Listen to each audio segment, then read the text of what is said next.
One earth one family one future. नमस्कार, आप देख रहे हैं न्यूज इंडिया, आपके साथ मैं दीपिका सिंह। जी हाँ, यही वो भावना है वसुधैव कुटुंबकम की, जिसी के चलते G20 समिट का आगाज करा। इस बीच बड़ी खबर आपको बता रहे हैं, ब्रिटेन के पीएम ने अक्षरधाम मंदिर में दर्शन किए हैं।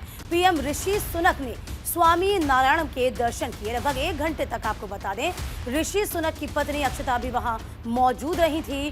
करीब 1 घंटे तक अक्षरधाम मंदिर में ऋषि सुनक की उपस्थिति रही। हालांकि ऋषि सुनक अब रवाना हो गए हैं, लेकिन आपको ये बता दें, अक्षरधाम मंदिर में ऋषि सुनक अपनी पत्नी अक्षता के साथ रुके रहे।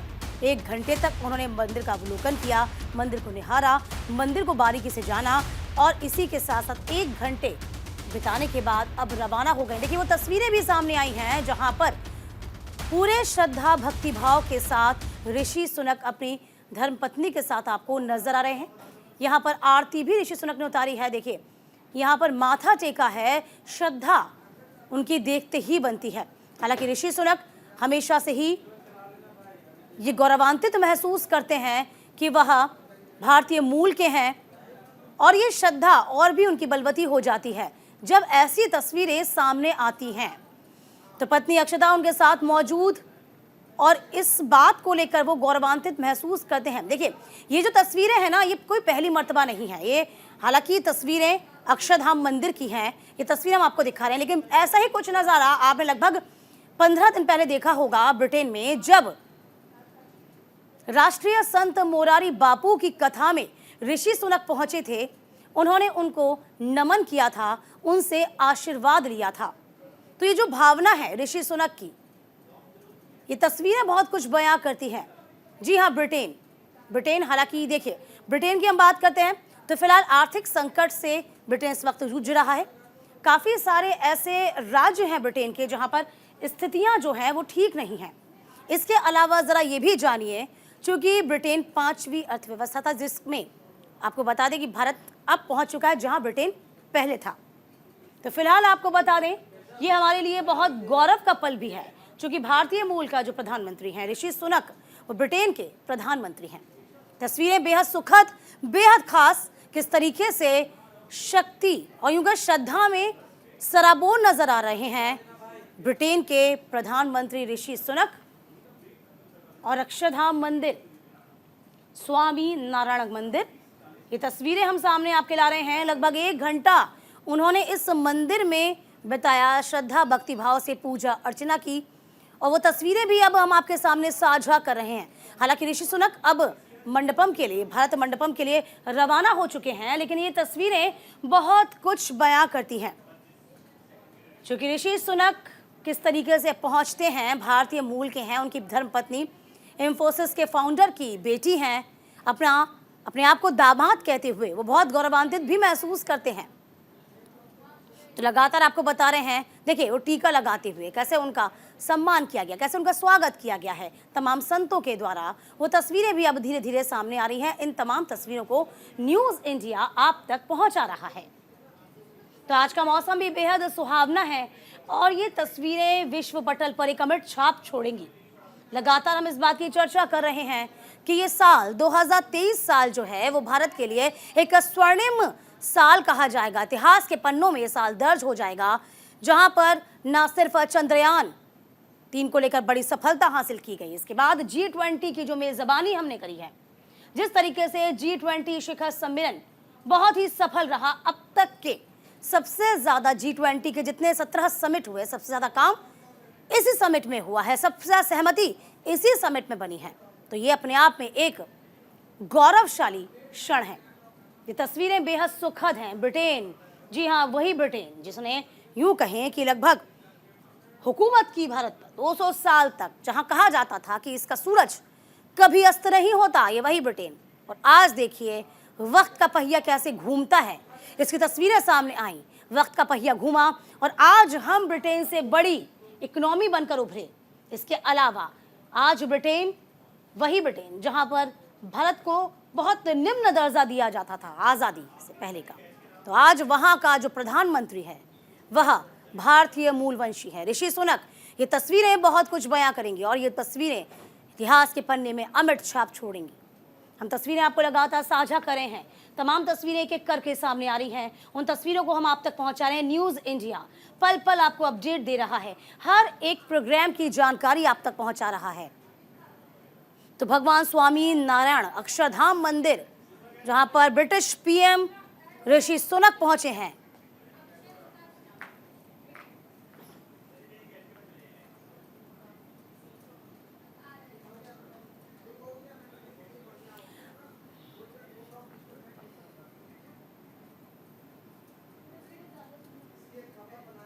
चलिए, हमारे मेहमान भी हमारे साथ जुड़ गए हैं। सुरेश कुमार गोयल हैं, पूर्व राजनायिक हैं। बहुत स्वागत है सुरेश जी आपका न्यूज़ इंडिया पर। सुरेश जी, देखिए, हम तस्वीरें अपने तमाम दर्शकों के साथ साझा कर रहे हैं किस तरीके से ब्रिटेन के प्रधानमंत्री ऋषि सुनक ने श्रद्धापूर्वक वो तस्वीर देखी। ये तस्वीरें बहुत कुछ बयां करती हैं।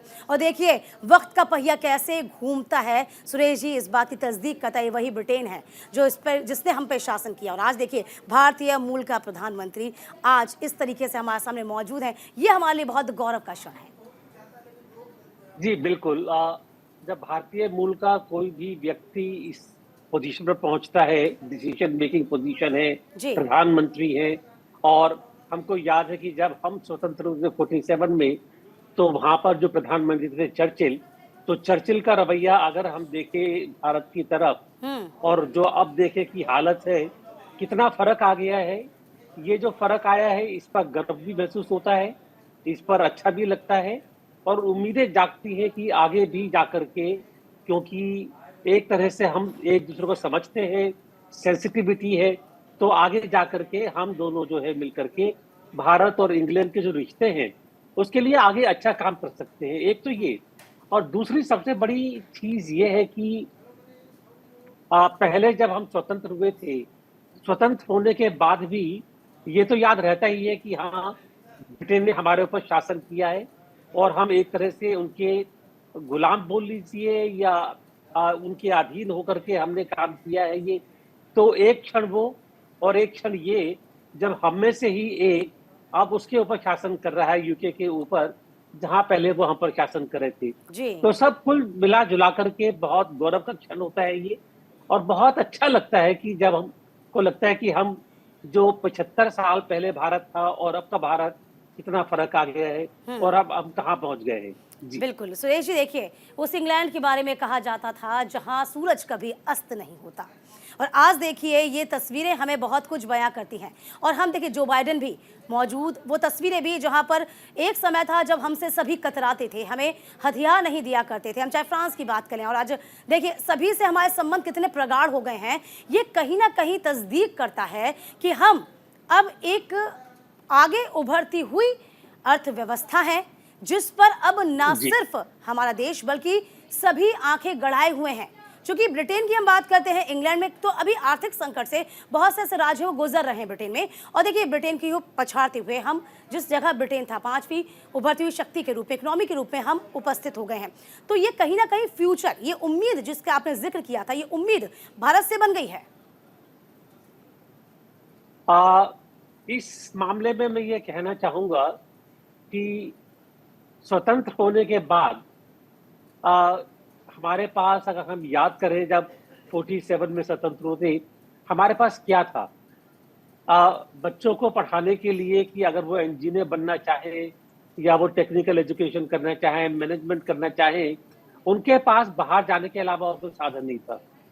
धीरे धीरे करके सब काम धीरे धीरे होता है, ये एक इंस्टीट्यूशंस बने, इंफ्रास्ट्रक्चर बना, धीरे धीरे करके हमें शक्ति आई, नेशनल फिजिकल लेबोरेटरी बनी, सीएसआई टेक्नोलॉजी में काम करना शुरू किया, फिर धीरे धीरे करके स्पेस में काम करना शुरू किया, एटॉमिक एनर्जी आई। हमने वो सब साधन जुटाए जिससे कि भारत को शक्ति मिले और भारत आगे आकर के कह सके कि हाँ, हम अपने आप में काम करने के लिए स्वतंत्र हैं और हम में इतनी कैपेसिटी भी है कि हम बिना किसी दूसरे के ऊपर डिपेंड करें अपना काम कर सकते हैं। इतना जरूर मैं कहूंगा कि अगर हम देखें, एक क्षण ऐसा भी आया 1991 में जब हमारी जो विदेशी मुद्रा इतनी कम रह गई थी कि हमारे पास 2 हफ्ते के लिए इंपोर्ट का पैसा बचा था। उस टाइम पर हम लोगों ने काफी मुश्किल टाइम देखा, और फिर मैं ये कहूंगा कि मुश्किल टाइम होते हुए भी भारत की सरकार ने मिलकर के, भारत के नेताओं ने मिलकर के, सभी शामिल है उसमें, इंडस्ट्रियलिस्ट सभी ने मिलकर के भारत को उभारा वहां पर। और फिर से वो शक्ति आई कि 1991 के बाद अब हम फिर दुनिया के देशों से आंखों में आंखें डाल करके, मिला करके बात कर सकते हैं कि हम अब तो आपके समकक्ष हैं।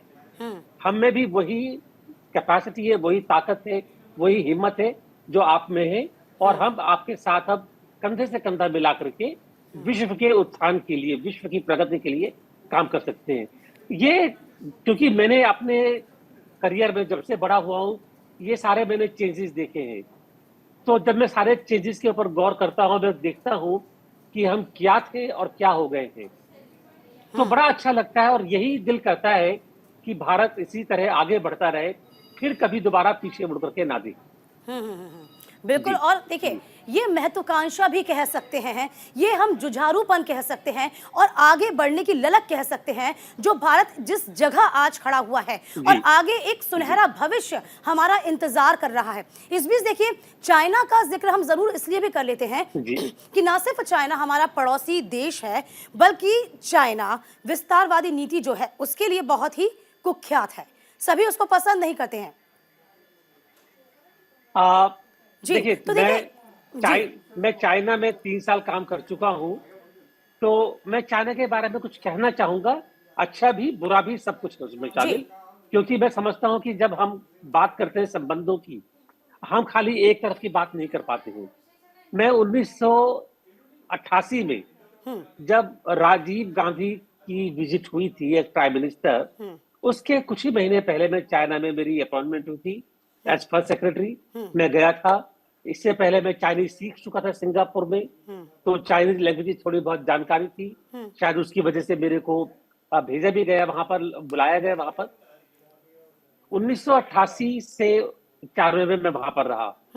उस टाइम पर मैं एक दो बताना चाहूंगा कि चीन की जो जीडीपी थी per capita, GDP per capita हमसे कम थी।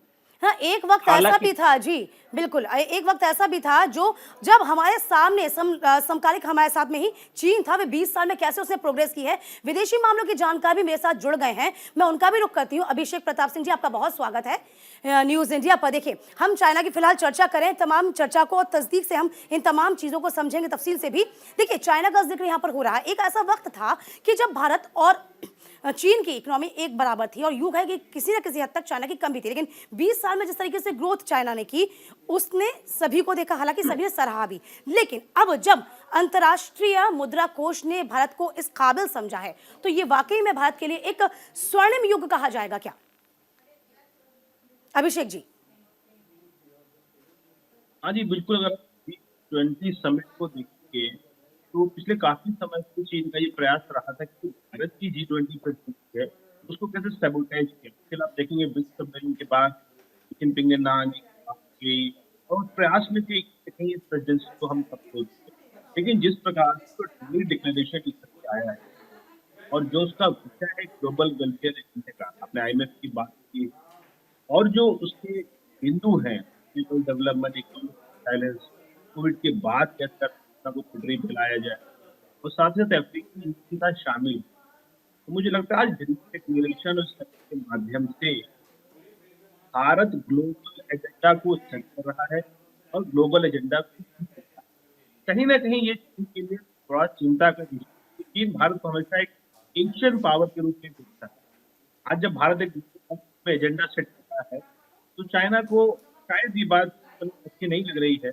किस प्रकार से प्रेसिडेंसी सफल हो रही है, डिक्लेरेशन पे सहमति बन गई है, और आज जो एजेंडा है वन फैमिली वन फ्यूचर का, तो भारत का मन उस पर ग्लोबल एक्सेप्टेंस मिल रही है। तो मुझे लगता है ये एक बड़ी बात है, हमें एक टेकअवे मिला। जी जी, चलिए, भारत मंडपम से हमारे सहयोगी प्रीति भी इस वक्त मौजूद हैं। प्रीति, देखिए, लगातार दो मेहमान हमारे साथ मौजूद हैं, हम लगातार उनसे चर्चा कर रहे हैं, और इसी के साथ साथ अपने तमाम दर्शकों को भी बता रहे हैं कि इस वक्त अपडेट क्या है। फिलहाल अभी क्या अपडेट आपके पास आ रही है? क्या मंडपम में तमाम राष्ट्रीय अध्यक्ष पहुंच चुके हैं?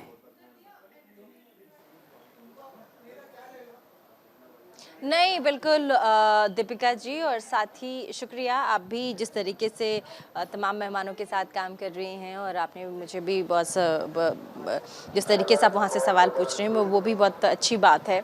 और साथ ही मैं आपको अपडेट दे दूं फिलहाल कि अभी फ़िलहाल जो मेहमान हैं विदेशी डिग्नेटरीज़ हैं वो अभी तक मंडपम नहीं पहुँचे हैं, और मेरे ठीक सामने आपको जो भारत मंडपम है जहाँ पर आगे का कार्यक्रम होना है, बायलैटरल जो टॉक्स हैं अभी थोड़ी देर में यहाँ पर होंगी। जो तीसरा विजन है G20 का वो है वन फ्यूचर, दैट इज मतलब कि एक भविष्य के बारे में जब लोग बात करेंगे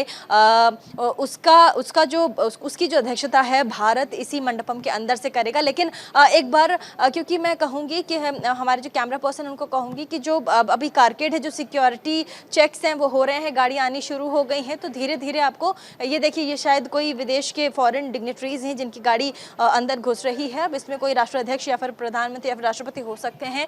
ऐसे में तमाम जो जानकारियां हैं वो हम आपको यहाँ से देते रहेंगे। मौसम बड़ा ही अच्छा है और हल्की हल्की बारिश भी हो रही है और भारत अध्यक्षता कर रहा है, ये सबसे बड़ी बात है। आज G20 का दूसरा दिन है, लेकिन ऐसे में हमारे साथ जो मेहमान हैं, हमारे साथ जो इस वक्त हमारे साथ जो मौजूद मेहमान हैं वो हैं यूरोपियन सिक्योरिटी डिफेंस के वरिष्ठ पत्रकार जो इंटरनेशनल मीडिया में काफ़ी बड़े बड़े इन्होंने रिसर्च बेस्ड लेख लिखे हैं और कई अवार्ड्स इन्हें हमारे साथ सुरेश कुमार गोयल जी भी हैं, अभिषेक जी भी हैं, आप उनसे भी बात कर सकते हो।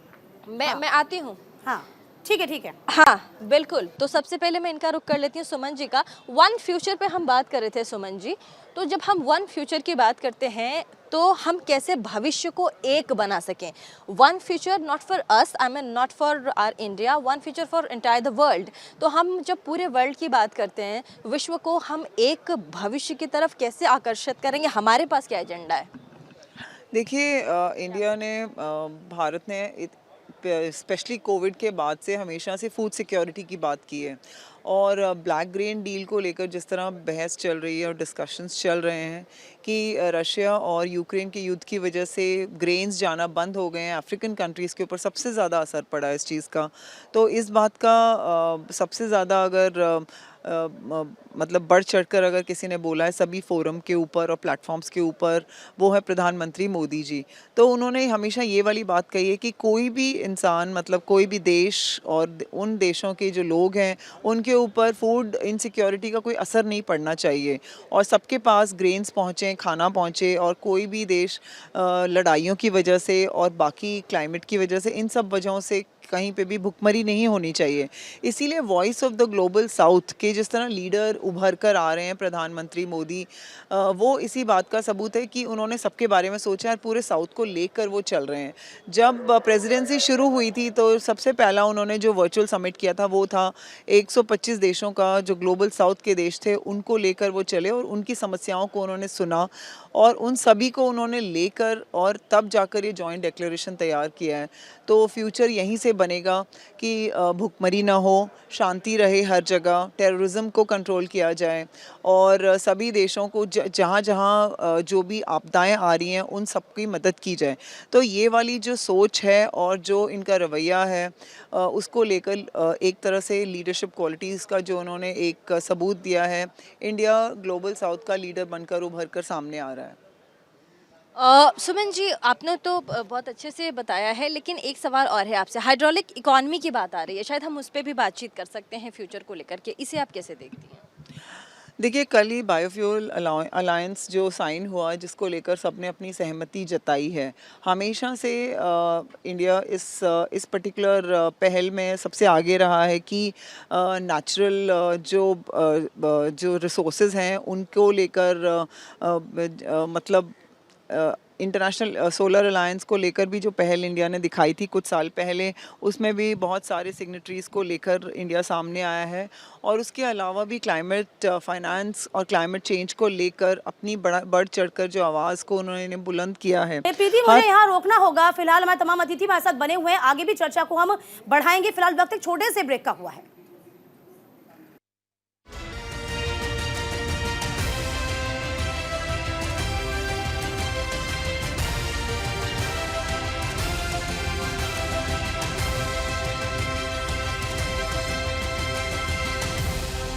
तो G20 समिट का दूसरा दिन, पल पल की अपडेट न्यूज इंडिया आप तक पहुंचा रहा है। हमारी संवाददाता प्रीति भी मौजूद है हमारे साथ, तमाम हमारे साथ अतिथि मौजूद हैं, सुरेश जी मौजूद हैं, अभिषेक जी मौजूद हैं। एक बार फिर से उनका रुख कर लेते हैं। अभिषेक जी, देखिए लगातार हम चर्चा इसी बात को लेकर कर रहे हैं कि जिस तरीके से वसुधैव कुटुंबकम ये जो स्लोगन है इसके बहुत मायने हैं, लेकिन चीन ने तो इस पर भी सवाल खड़े कर दिए हैं। सुरेश जी, उन्होंने कहा है कि इसकी तो जरूरत ही नहीं थी, क्योंकि वसुधैव कुटुंबकम ये संस्कृत का शब्द है और इसको ग्लोबली तौर पर दर्जा नहीं दिया गया भाषा के रूप में। तो ये चीन की जो बौखलाहट है ना, ये दिखती है इससे।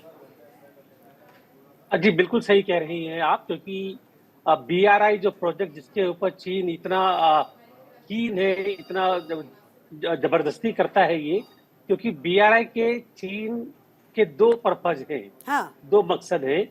एक तो मकसद था कि जैसे उन्होंने कहा कि वो BRI के जरिए चीन के ईस्ट से लेकर के यूरोप तक कनेक्टिविटी चाहिए थी। उसमें वो शिपिंग लाइन्स भी थी, रोड्स थे, रेलवे ट्रैक्स थे, CPEC पाकिस्तान में जो बनी वो शामिल था। एक तो वो था।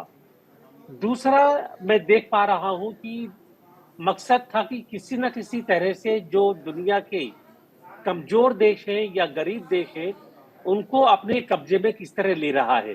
वो कैसे कि BRI के बहाने उनको कर्ज दिया जाता था कि हम आपके देश में ये वाली प्रोजेक्ट करेंगे, जैसे CPEC की बात कर लीजिए, हम्बन टोटा की बात कर लीजिए, और हमारे जो नेबरहुड में काफी सारे देश हैं वहां पर ये किया कि आपको हम पैसा देंगे, पैसा दे करके आपकी ये जो प्रोजेक्ट है, रेलवेज के हैं, शिपिंग के हैं, रोड प्रोजेक्ट है, एनर्जी की जो प्रोडक्शन यूनिट है, ये सब बनाएंगे आप, और इसका पैसा आप हमको बाद में दे दीजिएगा। और पैसे के ऊपर जो कर्ज ये लिया जाता था, इंटरेस्ट, वो बाजार के रेट से ज्यादा हुआ करता था, क्योंकि इन देशों को वरना कर्ज नहीं मिलता था। अब हालत ये आ गई है कि कर्जा तो दे दिया है, और जो ये देश है ये कर्जा वापस करने की स्थिति में नहीं है, तो चीन उनसे कर्जे के बदले में कह रहा है कि भाई आप ये मेरे हवाले कर दीजिए, या ये आप जमीन मेरे को दे दीजिए, ये पोर्ट मेरे को दे दीजिए आप ये। और इस तरह धीरे धीरे करके चीन अफ्रीका में भी और हमारी नेबरहुड में भी अपना आधिपत्य जमाता चला जा रहा है। ये बड़ी सिंपल भाषा में जो कर रहा है ये। तो अगर हम इसको देखें, चीन को लग रहा है कि हमारी जो कनेक्टिविटी प्रोजेक्ट होगी, जो हम कर रहे हैं यूरोप, मिडिल ईस्ट, इंडिया के साथ में, इस प्रोजेक्ट से जो BRI की जो महत्ता है, महत्व, वो कम हो जाएगा, और जो बाकी लोग हैं उससे कर्ज लेना बंद कर देंगे। हाँ। तो उसका नुकसान होगा। हाँ। तो सबसे ज्यादा बौखलाहट इसलिए आ रही है हाँ। कि चीन का असर कम हो रहा है, हाँ। जिससे उसको दिक्कत होगी। हाँ, जी बिल्कुल आप सही कह रहे हैं, चीन का असर कम हो रहा है और यही बौखलाहट है। क्योंकि ब्रिक्स में भी हमने देखा कि 9 महीने बाद जिस तरीके से प्रधानमंत्री मोदी से मुलाकात हुई थी, हाथ मिलाया गया था, हालांकि वो जेस्चर तो अच्छा लग रहा था, लेकिन जैसे ही ब्रिक्स के बाद अपने देश लौटते हैं तब स्टैंडर्ड मैप को जारी किया जाता है। अक्सर चीन की बात करें, अरुणाचल प्रदेश की बात करें, कितने हिस्सों को अपने मैप में जाहिर करना, ये दिखाना, ये दर्शाता है कि आपकी विस्तारवादी जो नीति है, जो सोच है, वो अभी भी दोयम दर्जे की बनी हुई है। चलिए बढ़ते आगे, अभिषेक जी के पास चलते रुक करते हैं। अभिषेक जी, देखिए G20 इसलिए भी बहुत खास हो जाता है, हम मेजबान तो कर ही रहे हैं, लेकिन ये हमारे लिए एक स्वर्णिम भविष्य के लिए आधार रखेगा, और यूं कहें कि हम अब विकसित से लेकर अब विकासशील देश की ओर अग्रसर हो रहे हैं। दूसरी बात ये, इस G20 में अभी तक 17 मीटिंग हो चुकी है, समिट हो चुकी है, लेकिन इन तमाम प्रस्तावों पर उतनी चर्चा नहीं हुई, उतनी बात नहीं जितना इस समिट में हुई। यानी कि कुल मिलाकर देखा जाए ये बहुत सफलतापूर्वक रहा। देखिए, बातें करना अलग होती हैं और किसी मुद्दों पर सहमति बनना अलग होती है, लेकिन यहाँ पर सहमति बनी हुई है, ये बहुत बात है, क्योंकि फर्स्ट डे में ऐसा ही नजारा हमने देखा। अभिषेक जी।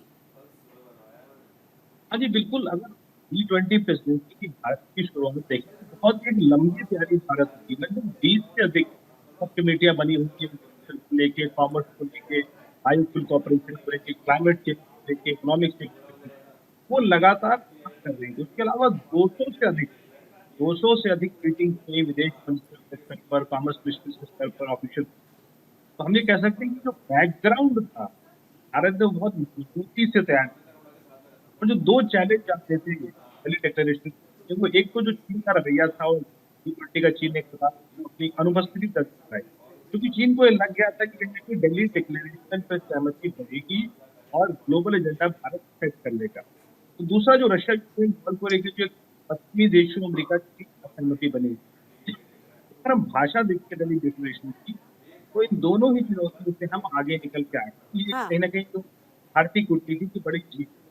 तीसरी इंपॉर्टेंट बात इसमें बहुत है कि जो India middle east European economic corridor की बात की, IME, ये एक बहुत बड़ा इनिशिएटिव है। अगर ये इनिशिएटिव सफल हो जाएगा, ये ना सिर्फ इकोनॉमिक कॉपरेशन की बात करता है, बल्कि जो supply chain cooperation, covid crisis के बाद चीन ने वायरस को जन्म दिया, तो दुनिया का जो ग्लोबल सप्लाई चेन मैकेनिज्म वो कमजोर पड़ गया। तो यहाँ पर भारत कोविड क्राइसिस के बाद सप्लाई चेन इनिशिएटिव को रिवाइव करने का प्रयास करा, और ये जो वन बेल्ट वन रोड है उसके एक अल्टरनेटिव के रूप में काम करेगा।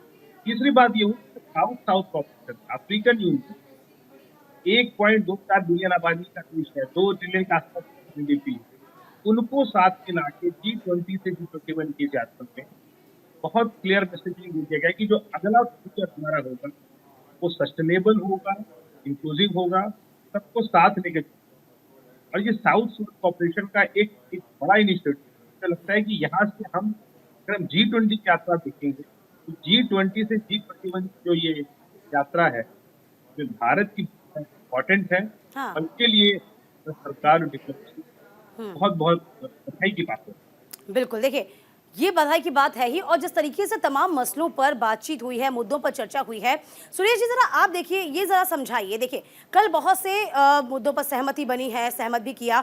UN चार्टर के अनुसार सभी देश काम करेंगे। थोड़ा टेक्निकली तौर से इसको हम समझते हैं, पर दर्शकों को आप अपनी भाषा में समझाइए किस तरीके से काम करने की बात कही गई है। सभी देशों को इसी फोरम पर इसी तरीके से काम करना होगा, क्या है वो चार्टर UN वाला? देखिए, UN चार्टर के 5 बेसिक प्रिंसिपल्स हैं जो उसके प्रीएम्बल में ही है, और सबसे महत्वपूर्ण चीज में यही है जो कि उसमें रिट्रीट भी की गई है। पहला तो वही respect for sovereignty and territorial integrity जी। हर एक कंट्री का, ये उसका सबसे इम्पोर्टेंट प्रिंसिपल है। उसके बाद में हर एक कंट्री की ऑब्लिगेशन वगैरह सब उसमें बताई गई है कि आपको सिक्योरिटी के लिए, पूरे विश्व सिक्योरिटी के लिए ये UN की ऑब्लिगेशन है। सिक्योरिटी काउंसिल क्या कर सकता है, चैप्टर 6 एक्शन है, चैप्टर 7 की अगर UN सिक्योरिटी काउंसिल की जजमेंट में चैप्टर 7 एक्शन लेना है तो उसमें आप अगेंस्ट जो UN की पीस कीपिंग फोर्सेस हैं वो भी जा सकती है, पीस एनफोर्समेंट भी हो सकता है, काफी सारी चीजें होती है। तो बेसिकली इसमें ये है कि हम सब लोग जो है, जो UN के मेंबर थे, वो UN चार्टर के प्रिंसिपल को फॉलो करते हुए, सबसे जरूरी चीज ये है कि हम किसी भी कंट्री के टेरिटोरियल इंटीग्रिटी को वायलेट नहीं करेंगे। ये सब उसमें शामिल होता है। ये तो मैं ये कहूंगा कि जो यूक्रेन के संदर्भ में जिसकी बात कर रही हैं आप खास तौर पर, हाँ। जो ये पैरा ड्राफ्ट किया गया है, ये बड़ा अच्छा ड्राफ्ट किया गया है पैरा। इसको हम UN की भाषा में, मैं UN में 3 साल काम कर चुका हूँ, और वहां पर काफी सारे इस तरह के नेगोशिएशंस होते रहते हैं। तो मैं ये कहूंगा कि अक्सर ऐसी दिक्कतें आती है कि जब हम जानते हैं कि हमारी जो पोजीशंस हैं उसके जो बीच में फर्क है वो कम करना है या खत्म करना बिल्कुल बड़ा इम्पॉसिबल सा लगता है जी। लेकिन आपको चाहिए एक रेजोल्यूशन जिस पर सब एग्री हो जाए। तो भाषा को तोड़ मोड़ के या भाषा को ठीक से ड्राफ्ट करके ऐसी कोशिश की जाए कि भाषा ऐसी हो जिससे सब एग्री हो, चाहे मन में थोड़ा सा फर्क हो। हाँ। तो उसको बोलते हैं बड़ी क्लेवर ड्राफ्टिंग है ये। हाँ। तो ये ड्राफ्टिंग बड़ी सही हुई है। हाँ। तो इसमें उन्होंने क्या किया है कि बिना रशिया का नाम लिए, हाँ। क्योंकि अगर बोलना होता कि रशिया ने अटैक किया है तो सीधा बोलना पड़ता है ये। तो अच्छा, हम इसको ये भी कह सकते, दूसरे शब्दों में सुरेश जी हम इसे ऐसा कह सकते हैं ना कि जो भारत है बहुत ही कूटनीतिक तरीके से इसी चीज को देखा जा रहा था कि हाँ ये देखिए वही मैं कहने वाली थी। तो इसी चीज का इस्तेमाल किया। हम लोग ड्राफ्टिंग में काफी मजबूत हैं। हाँ। तो इसीलिए ज्यादातर जब ऐसी सिचुएशन आती है तो भारत के लोग काफी कामयाब होते हैं। भारत से हमेशा जानते हैं कि क्या किया जाए। काफी सारे एग्जाम्पल है, खैर और उसका भी वक्त नहीं है। चलिए, भारत धीरे धीरे इन चीजों में आगे बढ़ रहा है और तमाम लोगों को साथ लेना, तमाम देशों को साथ लेना, ये हमारी भावना भी है और हमेशा से यही सोच के साथ हम आगे भी बढ़ रहे हैं। अभिषेक जी देखिए, आज की हम बात करते हैं, आज वन फ्यूचर पर चर्चा होगी। हमारे तमाम दर्शक जिनके मन में ये बात होगी कि आज वन फ्यूचर पे किस तरीके से बात होगी, टेक्निकली अलग तरीके से हम देखें, एक बोलचाल की भाषा में हम इसे समझें, किस तरीके से इस मुद्दे पे बात होगी, क्या क्या चीजें इसमें शामिल होंगी, किन किन मुद्दों को रखा जाएगा, किस तरीके से बात होगी, इसके बारे में कुछ रोशनी डालिए अभिषेक जी। अब देखिए, जब एक जो बड़ा विषय बना हुआ है वो क्लाइमेट चेंज का विषय, तो जाहिर सी बात है फ्यूचर की बात करने के लिए, एक ताजे भविष्य की बात कर रहे हैं, तो भारत का ये स्पष्ट मत है कि वो सस्टेनेबिलिटी का कंपोनेंट, आर्थिक विकास की बात तो होती है, हाँ। लेकिन क्लाइमेट चेंज के प्रति हम ज्यादा सहमत हैं। तो जो डेवलप्ड कंट्रीज हैं उनके अपने ऑब्लिगेशन को पूरा करें और साथ ही साथ डेवलपिंग कंट्रीज को भी मौका दिया है। तो मुझे लगता है क्लाइमेट चेंज के विषय को ध्यान में रख के जो वन फ्यूचर की बात होगी वो उसमें एक इम्पोर्टेंट भूमिका निभाएगा। साथ ही साथ क्लाइमेट चेंज को जो इन्वेस्टमेंट की बात है, पेरिस समझौते में बात की, उसको भी और ज्यादा बढ़ाने पर सहमति थी कि किस प्रकार से हम इंडियन टारगेट्स को नीचे ले सकते हैं। साथ ही साथ जब वन फ्यूचर की बात करते हैं तो डी साइलेंट इकोनॉमी, ऐसी अर्थव्यवस्था बनाना यहाँ पर जो चुनौतियां हैं उनको कम किया जा सके और अपॉर्चुनिटीज को बढ़ाया जा सके। तो ये भी एक इम्पोर्टेंट इनिशिएटिव है वन फ्यूचर के फंड में। तीसरी जो बात है तो सोशल प्रोटेक्शन, क्योंकि G20 में बड़ी संख्या में विकासशील देश आ चुके हैं, साउथ साउथ कॉपरेशन की बात है, और ये देश सोशल प्रोटेक्शन के मेजर्स पर या सामाजिक प्रोटेक्ट लेवल्स पर थोड़े से कमजोर है। SDG जिसको हम लोग बोलते हैं सस्टेनेबल डेवलपमेंट। हाँ। तो जब वन फ्यूचर बनाने की बात हुई तो सोशल सिक्योरिटी मेजर, हाँ। स्वास्थ्य है, पर्यावरण है, फाइनेंशियल इंक्लूजन है, शिक्षा है। जी देखिए, फाइनेंशियली का जिक्र किया, हालांकि कल इस मसले पर बात हो गई है कि कर्ज जिसको चाहिए वो अच्छी तरीके से उसको उपलब्ध हो जाए, उसमें किसी दबाव का वो सामना ना करे। जैसे चीन, जिस तरीके से सुरेश जी बता रहे थे कि चीन ने क्या किया, पहले कर्ज दे दिया, चक्रवाती ब्याज बढ़ता चला गया, उसके बाद कहते हैं कि अब आप हमारे तरीके से काम कीजिए। यहाँ पर कम से कम एक फोरम पर, एक पटल पर आकर उन तमाम देशों को बहुत राहत मिल जाएगी जो इकोनॉमिकली बहुत स्ट्रांग नहीं है। सुरेश जी। जी ये चाहते हैं, लेकिन हमें देखना पड़ेगा आगे हाँ। कि किस तरह से इसके ऊपर काम होता है। मैं एक एग्जांपल देता हूँ। हाँ। अभी जैसे श्रीलंका की बात हुई थी, जब श्रीलंका की इकोनॉमी में काफी उतार चढ़ाव आए थे जी। और IMF से उसको कहा गया कि आपको अपनी डेट की रिस्ट्रक्चरिंग करनी होगी, तो उस टाइम आपने पेपर में पढ़ा होगा कि एक बड़ा खतरा महसूस हुआ था कि अगर डेट की रिस्ट्रक्चरिंग होती है तो चीन पहले श्रीलंका से कहेगा कि जो मेरा आपने कर्ज लिया हुआ है वो पहले मेरे कर्ज का भुगतान कीजिए, उसके बाद में आपकी डेट की रिस्ट्रक्चरिंग होगी।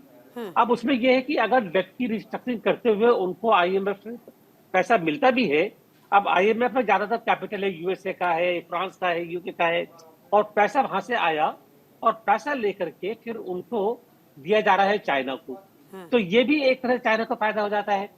तो जो डेट की रिस्ट्रक्चरिंग है और डेट किस तरह से करा जाए, ये बड़ी आसान चीज नहीं है। ये इसको भी देखना पड़ता है कि इंटरेस्ट रेट कितना करना है, रीपेमेंट शेड्यूल क्या होना चाहिए ताकि जो पेमेंट करना है उसको भी नुकसान ना हो।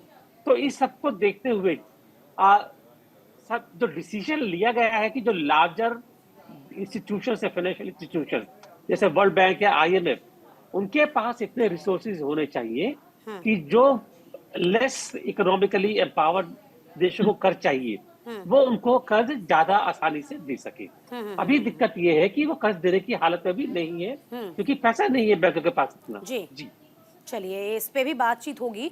देखिए सुरेश जी, कि आतंकवाद को लेकर भी बहुत सहमति बनी, कि आतंकवाद को लेकर पुरजोर विरोध भी कल किया गया और इस पर सहमति बनी, तो क्या हम इसे माने कि एक तरीके से यहाँ पर संदेश उन तमाम देशों को भी जो हमारे पड़ोसी भी हैं उनको दिया गया है?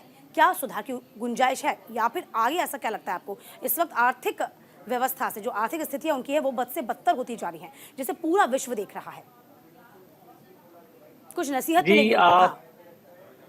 उम्मीद है कि इसमें कुछ सुधार हो सके, क्योंकि सारे देश इसके ऊपर सहमत हैं कि सुधार करने की जरूरत है, और अगर सुधार करना है तो इन बैंकों में पैसा तो डालना ही पड़ेगा। लेकिन देखिए, सबसे बड़ी चीज होती है कि इस तरह की जब मीटिंग होती है तो सारे देश मान जाते हैं, एग्री करते हैं, सब कुछ होता है, और जब वापस पहुंचते हैं, जब वहां पर पूरा देखा जाता है कि इसका इम्प्लीकेशन क्या होगा, असर क्या होना है, तब दिक्कतें खड़ी होनी शुरू हो जाती हैं। तो मेरे को उम्मीद ये है कि ये जितने भी विकसित देश हैं वापस जाने के बाद भी उनका अपने जो निर्णय यहाँ पर लिया गया है उसके ऊपर कायम रहेंगी। जी। और देखिए इसके अलावा हम ये भी देखें कहीं ना कहीं सुरेश जी, बायोफ्यूल अलायंस बनाया जाएगा, उसको लेकर फाउंडिंग मेंबर भारत, अमेरिका और ब्राजील होंगे। चलिए इसके अलावा क्या लगता है, हाइड्रोजन की बात की जा रही है, क्या इस पर भी आज बातचीत होगी, संभव है? देखिए, अब आज समय तो काफी है, लेकिन मेरे ख्याल है क्योंकि कल इसके बारे में बातचीत हो चुकी है हाइड्रोजन एनर्जी के बारे में, हाँ। तो शायद उसके ऊपर दोबारा ना जाए। हम्म। मेरे ख्याल है आज का दिन तो ज्यादातर वो सेलिब्रेटरी मूड रहेगा कि हमारी दिल्ली डिक्लेरेशन हो गई है। ज्यादातर जो किससे जो ज्यादातर जो कंट्रोवर्शियल इश्यूज थे उनके ऊपर डिसीजन हो गया है। ब्राजील को प्रेसिडेंट बनाया जाएगा नेक्स्ट ईयर के लिए। तो मेरे ख्याल है आज की ज्यादातर डिस्कशन सेलिब्रेटरी नेचर का रहेगा, बजाय इसके कि कुछ गड़े मुर्दे दोबारा उखाड़े जाए। उसमें फिर दिक्कतें खड़ी हो सकती है। देखिए लगातार मैं तमाम दर्शकों को हम तस्वीरें भी दिखा रहे हैं और बता भी रहे हैं किस तरीके से तमाम राष्ट्राध्यक्ष पहुंचे हुए थे, और अब आगे का कार्यक्रम शुरू होगा। हमारे साथ दोनों अतिथि लगातार बने हुए हैं, हम चर्चा कर रहे हैं। अभिषेक जी देखिए, हम क्रिप्टो करेंसी का जिक्र पहले भी किया था मैंने और अभी भी कर रही हूँ कि क्रिप्टो करेंसी को अब अंतर्राष्ट्रीय मुद्रा के रूप में स्वीकार किया जाएगा। क्या फायदा होगा, किस तरीके से काम करेगी, जरा इसे एक बोलचाल की भाषा में आप समझा पाए तो। अभिषेक जी, नहीं, अगर हम यदि डिक्लेरेशन को क्रिप्टो करेंसी को लेकर बात कही गई, मुझे लगता है उसमें दो बात की जो महत्वपूर्ण है। एक है क्रिप्टो करेंसी के रेगुलेशन को लेकर जो क्लैरिटी होनी चाहिए सिद्धांतों के level in terms of rules and regulation, उस दिशा में हम हो सकता है आने वाली सहमति बनी। क्रिप्टो करेंसी का जो व्यापार है वो तेजी से बढ़ता जा रहा है, तो रूल्स और रेगुलेशन क्या सिद्धांत होंगे, क्या नियम होंगे, क्या कानून होंगे, जिसके आधार पर इसको रेगुलेट किया जाए। साथ ही साथ क्रिप्टो करेंसी में जो पूरा मार्केट है वो डिजिटल ट्रांसफॉर्मेशन, अगर आप वन फ्यूचर की बात करें, किस प्रकार से डिजिटल ट्रांसफॉर्मेशन और डिजिटलाइजेशन की बात करें, तो किस प्रकार से डिजिटल क्रांति को बढ़ाते हुए, डिजिटलाइजेशन को बढ़ाते हुए तो डेवलपिंग कंट्री वो क्रिप्टो करेंसी के साथ कैसे अडॉप्ट हो। तो क्रिप्टो करेंसी का रूल्स एंड रेगुलेशन लेके स्पष्टता आगे दोस्तों में आ सकती है, आएगी।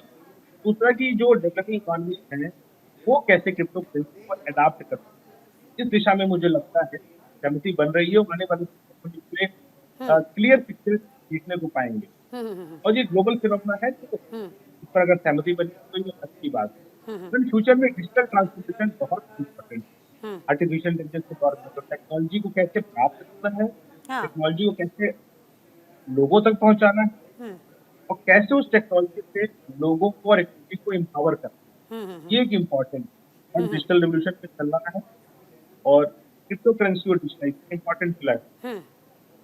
जी सुरेश जी से भी जान लेते हैं जरा क्रिप्टो करेंसी, चूंकि ये कोई छोटा बात नहीं है, बहुत बड़ी बात है, जिसे पॉलिसी बनाने का जिक्र किया जा रहा है। क्या लगता है, किसी कब से दरकार महसूस की गई और अब आगे इसके बारे में सोचा जाएगा, जो कि वाकई में बहुत ही एक यूं कहें कि सहयोगी होगा व्यापार करने में भी और लोगों के लिए भी। सुरेश जी कैसे देखते हैं आप?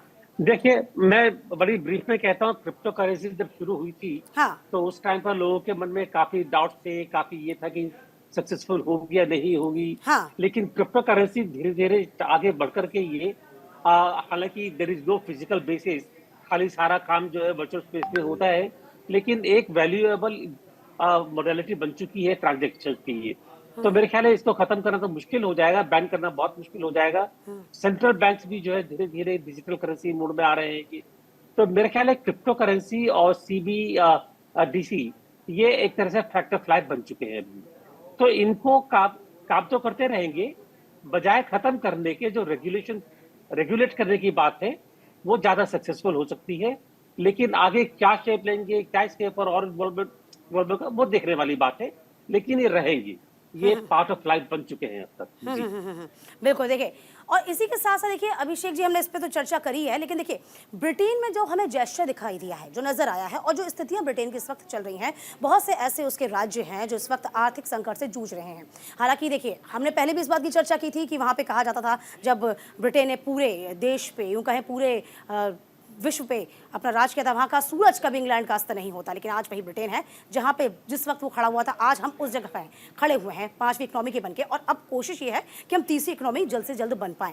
यहाँ पर ब्रिटेन हमसे कितनी उम्मीद लगा के खड़े हो रहा है, क्योंकि हमको अब एक उभरती हुई अर्थव्यवस्था के तौर पर देखा जा रहा है। देखिए, जब ब्रेक्सिट के बाद की बात देखें तो ब्रिटिश इकोनॉमी लगातार जो है एक के बाद एक चुनौती का सामना करती है। इकोनॉमिक कॉपरेशन को देखिए, अनएम्प्लॉयमेंट को देखिए, राइजिंग प्राइसेस को देखिए, ये सारी चुनौतियां बनती हैं। तो पिछले कई वर्षों में ब्रिटिश इकोनॉमी ने वहाँ पर लीडरशिप की बात बन गई। आज इंडिया के साथ इकोनॉमिक कोऑपरेटिव अपॉर्चुनिटी के रूप में देख रहा है। तो इस दिशा में ही लगातार यात्रा हुई और जब G20 की बैठक हो रही है, बायलैटरल सहमति बनी, मुझे लगता है कि इकोनॉमिक कोऑपरेशन ट्रेड और कॉमर्स स्तर पर बढ़ाया गया, उसमें आज भारत में इकोनॉमिक अपॉर्चुनिटी के रूप में देख रहा है। फ्री ट्रेड एग्रीमेंट पर काफी बनती दिख रही है और इसके माध्यम से भी कहीं न कहीं भारत ब्रिटेन जो आर्थिक व्यापार है उसको बताया जाएगा। अब उनमें किन बातों पर सहमति बनेगी, इन एक्सपोर्ट कमोडिटीज को अलाउ किया जाएगा, उसमें कैसे वो ट्रेड बैलेंस उसको बेहतर बनाया जाएगा, वो ज़्यादा जरूरी है। लेकिन ये बात क्लियर कि आज एक इकोनॉमिक अपॉर्चुनिटी के रूप में भारत को देख रहा है, अपने इकोनॉमिक रिवाइवल में भारत को एक साझेदार बनाना चाहिए। बिल्कुल सुरेश जी, देखिए अमेरिका भी यही सोच रखता है कि ऐसा वक्त था जब हमें दरकिनार किया जाता था और आज अमेरिका के साथ हमारे संबंध कितने प्रगाढ़ हैं। क्या लगता है इसे हम दूसरे परसेप्शन से देखें तो चीन के साथ जो स्थितियां बनी हुई हैं कहीं ना कहीं अनमन। देखिए सुरेश जी, मैं आपको रोकना चाहूंगी, एक बड़ी खबर आ रही है, आपके पास वापस रुख करती हूँ। बड़ी खबर इस वक्त आपको बता दें, दिल्ली से रवाना हो गए हैं यूएस प्रेसिडेंट जो बाइडेन। आपको बता दें, बापू को श्रद्धांजलि देने के बाद बाइडेन रवाना हो गए हैं, वियतनाम के लिए रवाना हो गए हैं बाइडेन। G20 समिट में शामिल हुए थे जो बाइडेन, जब द्विपक्षीय वार्ता हुई थी, चर्चा की, इसके बाद कल के कार्यक्रम में वह शिरकत किए हुए थे। आज आपको बता दें कि राजघाट पर पहुंचने के बाद, बापू को श्रद्धासुमन अर्पित करने के बाद अब जो बाइडेन रवाना हो गए हैं। बापू को श्रद्धांजलि देने के बाद अब जो बाइडेन रवाना हो गए हैं, लेकिन एक सुनहरी याद भी अपने साथ जो बाइडेन जरूर ले गए होंगे। जी हाँ, एक सुनहरी याद इसे हम इसलिए कह रहे हैं क्योंकि जिस तरीके से जब द्विपक्षीय वार्ता हुई थी, जब हाथ में हाथ मिला के जो जेस्चर देखा गया था, उसको लेकर बहुत बड़ा मैसेज भी उन्होंने दिया कि भारत और अमेरिका के संबंध आगे और भी प्रगाढ़ होंगे।